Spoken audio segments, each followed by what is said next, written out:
Bok, ja sam Zoran Štrbac, a mnogi me znaju kao lika koji se igra s vatrom ili trči.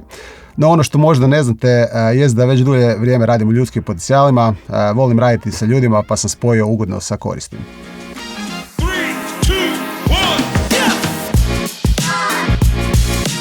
Također, veliki sam šmokljan koji voli igrice, znanstvenu fantastiku i fantasy i da, obožavam i Star Trek i Star Wars, baš kao što volim i Gospodara prstenova i Harry Pottera.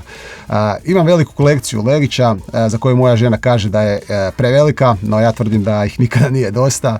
U slobodno vrijeme bavim se sportom, najviše nogometom i trčanjem, a najdrže mi je trčati rano ujutro dok svi još spavaju.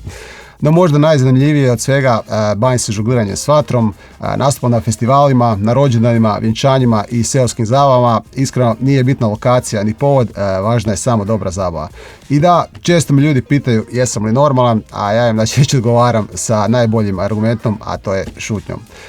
Živio sam na više mjesta, ali na kraju sam se odlučio skrasiti u Bjelovaru gdje uživam sa svojom obitelji i prijateljima. Ja sam Zoran i ovo su bila moja 3 frtalja.